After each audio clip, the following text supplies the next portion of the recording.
पश्चिम बंगाल में राष्ट्रपति शासन लगाने की तैयारी चल रही है, ऐसा कहना है कुछ लोगों का जो कानून के जानकार हैं।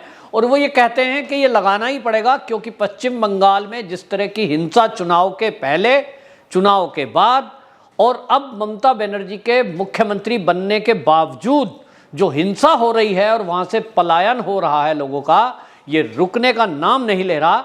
और अब तो हद ये हो गई कि टीएमसी के जो गुंडे हैं वो खुलकर बमबाजी कर रहे हैं, हत्या करते हैं, लोगों को घरों में कैद करके जिंदा जला दिया जाता है। इस पर संज्ञान लिया गया है और जो कुछ कारण ऐसे गिनवाए जा रहे हैं जो ध्यान में आ रहे हैं कि जिससे पता लगता है कि ममता बनर्जी और उनकी पुलिस और वहाँ के जो नेता हैं उनका मौन समर्थन इस हिंसा को है। वो कौन कौन से बिंदु हैं मैं एक एक करके आपको बताऊंगा, लेकिन आप पहले जान लीजिए, आपको ध्यान में ही होगा, पूरे देश का इस तरफ ध्यान गया है कि पश्चिम बंगाल की वीर भूमि में रामपुर हाट जगह है जहां पर एक टीएमसी के पार्षद थे भादु शेख, वो रोड पर निकले हुए जा रहे थे हाईवे से और उनके ऊपर बम से हमला हुआ। हमले में वो घायल हुए, हॉस्पिटल में ले गए तो उनकी मौत हो गई। इसके बाद जो ये भादु शेख थे, भादु शेख के जो लोग थे उन्होंने शक के बिना पर पूरी बस्ती को उजाड़ना शुरू कर दिया, लोगों को मारना शुरू कर दिया, घरों में आग लगा दी गई। और एक घर के अंदर जिसको ये कहा गया कि इस हिंसा के पीछे ये है, उनको तो घर में बंद करके, जिसमें बच्चे भी थे 2, 8 बड़े लोग और 2 बच्चे, उस पूरे घर को आग लगा दी गई पेट्रोल बम डालकर। वो लोग जिंदा जल गए। वो वीडियो आप देख नहीं सकते। अब ये सवाल आया कि इस तरह की जो हिंसा हो रही है उसके बाद जो गवाह थे उन लोगों को डराया धमकाया गया भादु शेख के लोगों की तरफ से, और ये कहा गया कि यदि पुलिस में किसी ने भी गवाही दी तो तुम्हारा अंजाम भी ऐसा ही होगा। इस भय से लोग घरों को छोड़कर जाने लगे, लोगों को डराया धमकाया जा रहा है। इसके बाद ममता बनर्जी से जब सवाल पूछे तो ममता बनर्जी ने कहा पुलिस मामले की जांच कर रही है, एसआईटी का गठन कर दिया गया है। और एसआईटी का जो गठन किया, अब आपको बताएं, वो ही संदेह के घेरे में है। कलकत्ता हाईकोर्ट में मामला पहुंचा, जज साहब ने उसको संज्ञान लिया और जो सरकार के वकील थे उनकी मंशा देखिए कि वो सरकार की तरफ से ये एप्लीकेशन लगाते हुए जिरह कर रहे थे और कह रहे थे मामले में सीबीआई को ना दिया जाए। क्यों ना दिया जाए? राज्य की सरकार जो एसआईटी गठन कर रही है उस पर सवाल उठाया जा रहा है। पुलिस के बारे में लोगों का कहना यह है कि पुलिस तो टीएमसी के दबाव में है। ये तो हम पहले दिन से देख रहे हैं, चुनाव के पहले और चुनाव के बाद की जो हिंसा हुई जिसमें हिंदुओं को मारा गया, जिनके घर जलाए गए, जो विस्थापित हुए, उसमें ये चीजें सामने आ चुकी हैं ऑलरेडी कि जब वो हिंदू परिवार के लोग पीड़ित जब हुए और वो थानों में गए तो उनकी एफआईआर दर्ज नहीं हुई। पुलिस टीएमसी के कार्यकर्ताओं की तरह काम कर रही है, तब उनसे कैसे ये उम्मीद की जा सकती है कि वो लोगों के साथ न्याय करेंगे जबकि दोष टीएमसी के लोगों पर हो। और इसीलिए कलकत्ता हाईकोर्ट ने कहा कि आप ये सुनिश्चित करें, राज्य के डीजीपी को ये निर्देशित किया गया कि आप ये सुनिश्चित करें कि जो वो बस्ती है जहां ये घटना हुई है वहां सीसीटीवी कैमरे लगाए जाएं, लोगों को जान माल की सुरक्षा की जाए। लेकिन सरकार ने जिस तरह का रवैया दिखाया, लगता नहीं है कि सरकार का मूड इस तरह का है कि लोग कोई आकर वहां गवाही दें। और इसीलिए रातों रात वो मोहल्ला खाली हो चुका है, लोग अपने घर को छोड़कर जा चुके हैं क्योंकि पता है कि यहां कोई पुलिस आकर उनकी जान की सुरक्षा नहीं करेगी। ये बात अलग है कि टीएमसी के गुंडों को पता लग गया कि ये गवाही में हैं तो उसको मार दिया जाएगा। और इसीलिए आपको बताएं, यहां बीजेपी ने भी इस मामले में संज्ञान लिया है। और यहां पर जो आपको बताएं, एक तरफ जब कलकत्ता हाई कोर्ट में केस चल रहा है, दूसरी तरफ जेपी नड्डा जो बीजेपी के अध्यक्ष हैं राष्ट्रीय, उन्होंने एक 5 सदस्यीय टीम का गठन किया है जिसमें जो सांसद हैं उसमें से 4 सांसद तो ऐसे हैं जो वरिष्ठ आईपीएस अधिकारी हैं और उनको वहां भेजा है जांच के लिए। 5 में से 4 सांसद जो हैं वो पूर्व आईपीएस अधिकारी हैं, जिसमें उत्तर प्रदेश के पूर्व डीजीपी ब्रजलाल, मुंबई के पूर्व पुलिस कमिश्नर सत्यपाल सिंह, पूर्व आईपीएस केसी राममूर्ति, पूर्व आईपीएस भारती घोष। ये 4 वरिष्ठ आईपीएस को इसलिए भेजा गया है कि ये कानून के हर पहलू की जानकारी रखते हैं, घटना किसने की, कैसे की होगी और उसके जो बाकी चीजें हैं उसको भी ये बारीकी से अध्ययन करेंगे और ये रिपोर्ट जेपी नड्डा जी को सौंपी जाएगी। इसके बाद इसमें तय करेगी पार्टी के करना क्या है। और इसलिए आपको बताएं, जो एसआईटी गठन की गई है उसको लेकर भी सवाल उठ रहा है। सवाल लोगों का यह है कि ममता बनर्जी के गुंडे टीएमसी के इस तरह का काम को अंजाम दे रहे हैं, जिन्होंने घरों में लोगों को जिंदा जला दिया।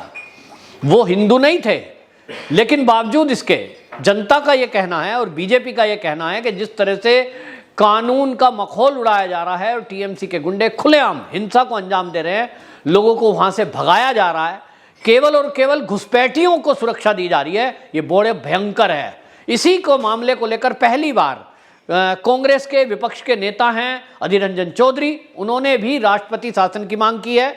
कम्युनिस्ट के जो नेता हैं वो अभी तक ममता बनर्जी के साथ चुनाव लड़ रहे थे, उसकी भाषा बोलते थे, लेकिन अब वो पहली बार बोल रहे हैं कि प्रदेश में राष्ट्रपति शासन लगाया जाए, नहीं तो ये हिंसा रुकेगी नहीं। क्योंकि अब पुलिस जो है बंगाल की वो टीएमसी के साथ मिलकर टीएमसी के कार्यकर्ता की तरह एक्ट कर रही है। ये मैं इसलिए बोल रहा हूं कि ममता बनर्जी ने जो एसआईटी का गठन किया है, वो एसआईटी संदेह के घेरे में है। आपको मैं बताता हूं, इसमें घटना जो हुई है वीरभूम की, इसमें 2 चश्मदीद थे और 2 में से एक चश्मदीद उसकी हत्या कर दी जाती है, यानी चश्मदीद खत्म। दूसरा चश्मदीद बचा है, वो बच्चा है, नाबालिग है, वो भी घायल है। अब उसकी भी जान बचेगी कि नहीं, अभी शंका के घेरे में है। दूसरा, ये जो एसआईटी गठन किया गया, इस एसआईटी में आप देखिए एक एडीजी रैंक के व्यक्ति हैं जिनको शामिल किया गया, ज्ञानवंत सिंह। और ये ज्ञानवंत सिंह, इनके बारे में कहा जा रहा है कि जितनी भी एसआईटी ममता बनर्जी बनाती है उन सब में एक ज्ञानवंत सिंह का नाम शामिल होता है। ज्ञानवंत सिंह जो है, ज्ञानवंत सिंह के ऊपर बड़ा आरोप है। 2007 में रिजवानू अहमद की हत्या का आरोप इनके ऊपर लगा है, एक और ये आरोप लगा। दूसरा, इसमें एक एसआईटी में नाम डाला है संजय सिंह। संजय सिंह चुनाव में टीएमसी का पक्ष ले रहे थे, ये उनके ऊपर आरोप लगा है और इनको चुनाव आयोग ने हटाया था। यानी एक एसआईटी में एडीजी रैंक के आदमी अगर 2 डाले हैं, एक इसमें संजय सिंह जो टीएमसी के कार्यकर्ता की तरह काम कर रहे थे, ये बीजेपी नहीं कह रही, ये चुनाव आयोग ने पाया और इसके कारण से हटाया गया। दूसरा था इसमें ज्ञानवंत सिंह, और ज्ञानवंत सिंह के ऊपर हत्या का आरोप है रिजवानू रहमान का। अब आप समझिए कि इस तरह के विवादित व्यक्तियों को अगर एसआईटी में डाला जाएगा तो क्या न्याय करेंगे, और इसलिए सवाल उठ रहा है। इसी तरह आपको बता दें, ये जो है राज्य के डीजीपी बयान दे रहे हैं, और राज्य के डीजीपी क्या कह रहे हैं कि ये जो घटना हुई है इसमें कोई राजनीतिक एंगल नहीं है, अभी जांच पूरी हुई नहीं है। मामला कलकत्ता हाई कोर्ट में पहली बार सुनवाई हुआ है, और कलकत्ता हाई कोर्ट ने बाकायदा इसमें यह कहा है कि या तो इसकी मांग की गई है कि या तो इसकी सीबीआई से जांच की जाए, और फोरेंसिक जो एक्सपर्ट इसमें जांच कर रहे हैं उन्होंने 10 लोग जिंदा जलाए गए, उसमें से अभी तक 8 ही माने हैं, यानी 2 लोग और जले हैं, उसको माना ही नहीं है। जबकि प्रत्यक्षदर्शी और लोग कह रहे हैं कि मरे हुए जो लोगों की डेड बॉडियां निकली हैं, अवशेष 10 जनों के हैं, तो ये जो फोरेंसिक एक्सपर्ट हैं और पुलिस है, ये 8 का रट क्यों लगा रही है? ये कहीं ना कहीं थ्योरी गढ़ी जा रही है। दूसरी बात, ये मांग की है, कलकत्ता हाई कोर्ट ने बाकायदा ये कहा कि इसमें फोरेंसिक एक्सपर्ट जो हैं उनके ऊपर सवाल उठ रहा है, इसलिए दिल्ली से ये सेंट्रल लैब के व्यक्ति वहां जाने चाहिए जांच के लिए। तो कलकत्ता हाई कोर्ट ये मान रही है कि कहीं ना कहीं पक्षपात लेने का आरोप जो लग रहा है उसमें कहीं दम है, और इसीलिए ये माना जा रहा है कि इसकी जांच को सीबीआई को दिया जाए। लेकिन राज्य सरकार इसके लिए तैयार नहीं है कि इस जांच को सीबीआई को दिया जाए या दिल्ली की जो एक्सपर्ट है फोरेंसिक टीम उनको बुलाया जाए। इससे मंसूबे साफ दिखते हैं ममता बनर्जी के कि कहीं ना कहीं उनको ये पक्का पता है या उनको शक है कि इसमें टीएमसी के कार्यकर्ताओं का हाथ है। अगर सेंट्रल एजेंसियां इस बीच में आती हैं तो टीएमसी के लोगों का पकड़ा जाना तय है और ये पूरे षड्यंत्र का खुलासा भी होगा।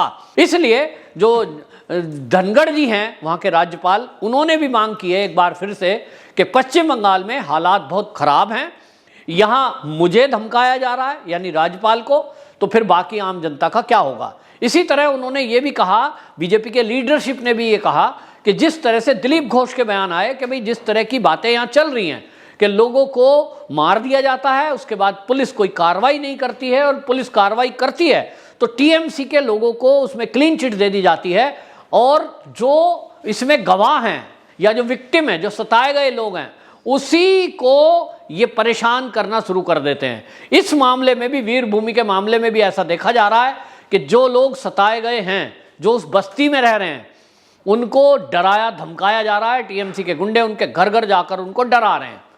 तो सवाल यह है कि आप सुरक्षा करेंगे नहीं, गवाहों को गवाही देने नहीं देंगे, और जो गवाही देने का कोशिश करेगा उसकी हत्या कर दी जाएगी। कौन गवाही देने जाएगा ये बताइए। एक परिवार के 10 लोगों को जिंदा जला दिया गया, और बाकी गुंडे ये धमका रहे हैं कि यदि तुमने गवाही दी तो तुम्हारा हाल भी ऐसा होगा। तो दूसरे के केस में कोई अपनी जान का जोखिम क्यों लेगा जब तक कि उसकी जान की सुरक्षा ना हो। और ये सुरक्षा जान की करने के लिए ममता बनर्जी का कोई प्रयास नहीं है। इसका मतलब ममता बनर्जी ये चाहती है कि जितनी भी हिंसा पश्चिम बंगाल में हो रही है, जो लोग घर छोड़कर जा रहे हैं, जो जिंदा जलाए जा रहे हैं, जिनके घर जलाए जा रहे हैं, ये ऐसा होता रहे, और यहां केवल और केवल टीएमसी से जुड़े हुए लोग, टीएमसी के कार्यकर्ता, उन्हीं की गुंडागर्दी चले, वही आजाद घूमे, वो जो चाहे करें, और पुलिस उनका संरक्षण करे। इसलिए ये मांग एक बार फिर जोर पकड़ी है, और इस बार बीजेपी के साथ साथ ये पहली बार है कि भारतीय जनता पार्टी तो मांग कर ही रही है काफी समय से, इस बार कम्युनिस्ट और कांग्रेस के लीडर भी राष्ट्रपति शासन लगाने की मांग कर रहे हैं। अब देखना होगा कि केंद्र सरकार इसमें कब कार्रवाई करेगी, या केंद्र सरकार पहले की तरह न्यायपालिका पर आधारित रहेगी। बहरहाल कलकत्ता हाईकोर्ट ने भी मामले को गंभीरता से लिया है, और जिस तरह से उसकी सुनवाई चल रही है उसमें एक के दिन बाद अगले दिन तारीख दी गई है, गंभीरता से इस मामले को लिया है। माना यह जा रहा है कि कानून का पहलू ये सबसे बड़ा है कि बीजेपी अगर कोई कदम उठाती भी है तो उसमें बीच में न्यायपालिका आएगी। तो इसलिए भारतीय जनता पार्टी भी, केंद्र सरकार भी इस मामले में फूंक फूंक कर कदम उठा रही है। वो कोई ऐसा कदम नहीं उठाना चाहती कि वो राष्ट्रपति शासन लगाए और सुप्रीम कोर्ट में कोई केस ले जाए ममता बनर्जी, वहां से फिर बहाली के ऑर्डर हो। तो इससे केंद्र की फजीयत होगी, और राज्य के अंदर खून खराबा भी हो सकता है, क्योंकि ममता बनर्जी इस तरह की बातें बोल चुकी है। तो जब सरकार की मंशा ऐसी हो कि वो लोगों की सुरक्षा करने के बजाय उन हिंसा करने में विश्वास रखती हो, तो ऐसे में सरकार को बड़ा ध्यान से कदम उठाना पड़ता है। इसलिए केंद्र सरकार की, जहां तक मैं समझता हूं, मंशा ये है कि इस मामले में सुप्रीम कोर्ट ये केस सुनवाई करे, और सुप्रीम कोर्ट सारे मामलों को देखे, जो चुनाव के पहले हिंसा हुई, चुनाव के बाद की हिंसा हुई, और जो अब हो रहा है। इस सारे मामले पर सुप्रीम कोर्ट यदि ये फैसला लेती है कि राज्य की सरकार कानून व्यवस्था कायम करने में नाकाम है, लिहाजा यहां राष्ट्रपति शासन लगाया जाए, सुप्रीम कोर्ट के निर्देश के बाद केंद्र सरकार राष्ट्रपति शासन लगा सकती है। बहरहाल देश की जनता की मांग है कि पश्चिम बंगाल में एक ही इलाज है ममता बनर्जी का, राष्ट्रपति शासन। वंदे मातरम।